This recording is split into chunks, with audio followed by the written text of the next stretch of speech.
Agora a gente precisa prosseguir com a nossa análise, nossa compreensão do processo de ereção, mudando não de lugar, mas de grau de aprofundamento, de até grau de microscopicidade.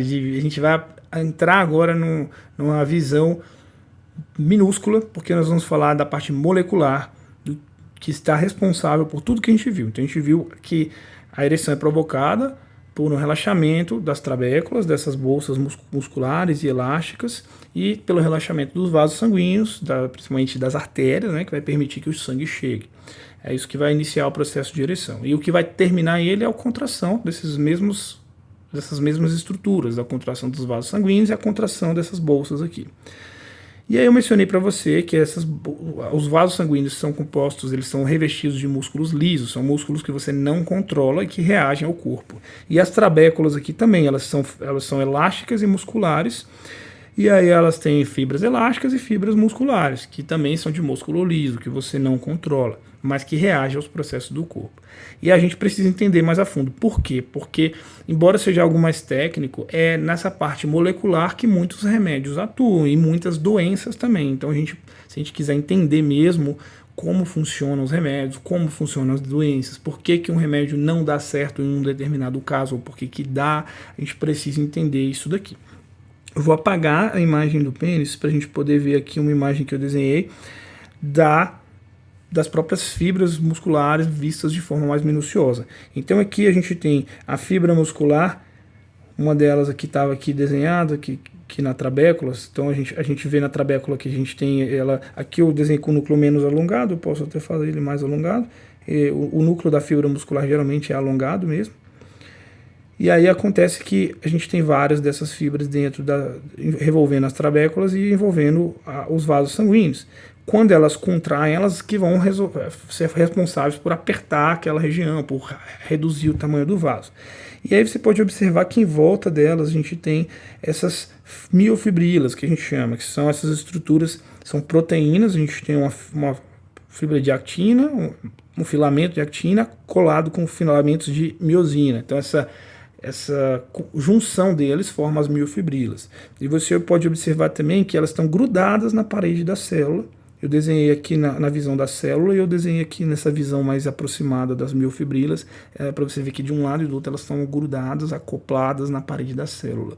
E quando elas se contraírem, interagirem entre si, elas vão aproximar a parede da célula, esmagando a célula, vamos dizer assim, vai diminuir o tamanho da célula em todas as dimensões. Se você pensar isso de forma mais macroscópica e olhar de novo para as trabéculas, você vai entender que a gente tem, devido à disposição aqui das fibras musculares que estão em volta das trabéculas e geralmente estão em direções diferentes, se a gente contrair elas de todos os lados aqui, a gente vai esmagar o lúmen desse vaso. E se a gente relaxar, aí a gente vai espichando essas miofibrilas para todos os lados. A gente vai permitir que o lúmen aumente, né? O lúmen seria o buraco, aumente, e aí fica mais fácil do sangue entrar. Como o lugar, a trabécula é elástica, entrando o sangue pode espichar ela ainda mais, dando até o limite dela ali, e ela vai ficar bem cheia, dando aquele aspecto de ereção, do vasodilatação do pênis. E nos vasos sanguíneos também, porque o vaso sanguíneo relaxa e passe o sangue. Pensa que o vaso também tem um aspecto circular, arredondado, né? E essas miofibrilas de todos os lados contraindo, elas vão apertar o lumen do vaso e não vai passar sangue. Quando elas relaxam, passa mais sangue também no vaso. No vaso sanguíneo, no caso a artéria, né? Lembrando, que é o mais importante para irrigar o pênis.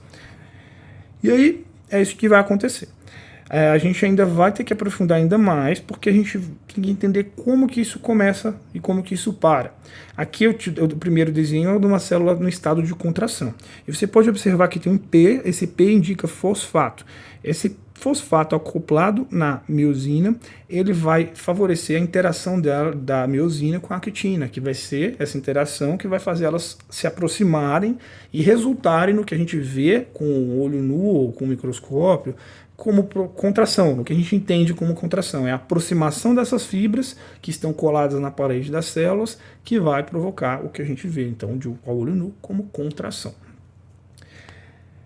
E aí, eu queria que você visse essas duas imagens, então da célula contraída, da célula relaxada, que é o contrário, a gente não tem mais o fosfato, as miofibrilas vão se afastar mais, e aí a célula volta ao estado normal, continua com as miofibrilas em volta dela, prontas para contrair de novo, mas aí a célula volta ao estado normal, que a gente chama de fusiforme, esse estado normal dela, ela tem o formato dela básico, ela tem esse formato que não é bem, não chega a ser, não é nem arredondado, não é nem elíptico, parece uma elipse esticada, assim, é um aspecto fusiforme, diferente de quando ela está contraída, que ela fica toda esmagada. Só que a gente vai precisar ver mais, a gente precisa entender como que acontece, qual o processo, a cadeia de processos moleculares dentro da célula e antes também de chegar na célula, né, o processo até chegar até as células e depois lá dentro o que acontece para que aconteça a contração. E começando, mais fácil, na minha opinião, é começar da célula que a gente já conhece, a gente já está vendo as fibras musculares são células, aqui eu até desenhei o núcleo dela para você ver que são células. E a gente já conhece ela, a gente já está aqui nessa região, vamos continuar nessa região do corpo. Depois a gente vai se afastando, entendendo um pouco mais outras partes do processo. Então a gente vai entender agora, no próximo vídeo, a parte intracelular que ativa a contração dessas cadeias. E eu vou adiantar para você que com o novo desenho da célula muscular, agora eu não desenhei as miofibrilas, eu quero que você veja só ela por dentro aqui para eu desenhar alguns componentes que são presentes, que precisam estar presentes e costumam estar presentes para que o processo de contração ocorra. Pensa então, a célula antes relaxada, agora ela quer contrair. O que ela precisa fazer? Ela precisa colocar um fosfatos nos filamentos de miosina. Quem dá início a esse processo é o cálcio, a entrada de cálcio nessa célula que a gente vai entender depois. Quando o cálcio entra, ele não vai fazer nada sozinho, ele precisa entrar num complexo, formar um complexo com a calmodulina. Quando eles interagem, então forma-se esse complexo, cálcio com calmodulina, vira uma coisa só, é um complexo, por isso que a gente fala. Um novo elemento formado por esses dois que estão interagindo, o cálcio e a calmodulina. E esses elementos eles vão ser capazes de ativar o responsável por colocar o fosfato lá nos filamentos de actina. Então é uma cadeia de processos. Não quero que ninguém tente decorar essas coisas. A cadeia, inclusive, é bem mais longa de processos. A gente vai ter que conhecer um pouco mais, mas não vai ter que conhecer tudo também. Isso aí a gente vai pegando com o tempo, mas é bom conhecer, pelo menos ver uma vez, porque aqui muitos medicamentos vão atuar, é aqui que eu queria chegar. Então vamos começar entendendo só essa cadeia inicial. O cálcio que entra em complexo, que se junta com a calmodulina, eles ativam o responsável pela fosforilação dos filamentos de miosina. E isso permite que a miosina interaja com a actina e desenvolva o processo de contração. E o processo de relaxamento, depois a gente vai falar também da cadeia que leva até isso. O responsável pela fosforilação, ele tem um nome grande, a gente costuma escrever a sigla MLCK. Na verdade, o nome dele ele é uma quinase da miosina de cadeia leve, tá? Da cadeia leve da miosina. Então, a miosina é uma proteína que tem várias cadeias ali, ela é uma proteína que a gente chama de complexa, tem várias partes dela. Uma cadeia leve da miosina tem uma região que, quando ela recebe o fosfato, ela faz com que toda a proteína, a miosina, mude de formato. Isso acontece muito no corpo. Ela muda de formato e, ao mudar de formato, ela interage melhor com a actina. E aí a proteína recebeu esse nome e a sigla ainda é em inglês, então assim, não se preocupe. A gente costuma escrever a sigla e é bom saber, ouvir uma vez de onde vem, mas não precisa decorar. Então você tem essa cadeia, cálcio ligando na calmodulina. Esse complexo não é o cálcio sozinho, esse complexo é necessário para ativar a MLCK, e a MLCK vai colocar os fosfatos na miosina. E aí o processo de contração se inicia.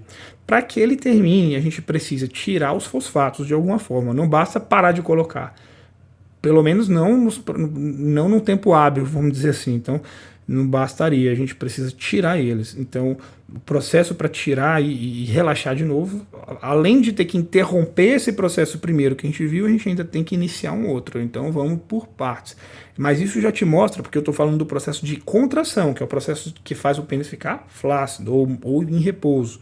Então, você já vai vendo que para a ereção ocorrer, não é tão simples. Você tem esse processo aqui, você precisa impedir que ele ocorra em excesso e você precisa ainda tirar o que já está lá feito. Então tem muita coisa que pode dar errado, né? Isso porque a gente ainda não viu todos os fatores do processo. Muita coisa pode dar errado aqui. E é por isso que entre outros motivos, que é algo tão sensível, né? Que pode ser atingido por tantos fatores. Então vamos nos próximos vídeos aprofundar um pouco mais nessa visão e aos poucos a gente vai entender cada vez mais sobre como melhorar ou preservar a função erétil.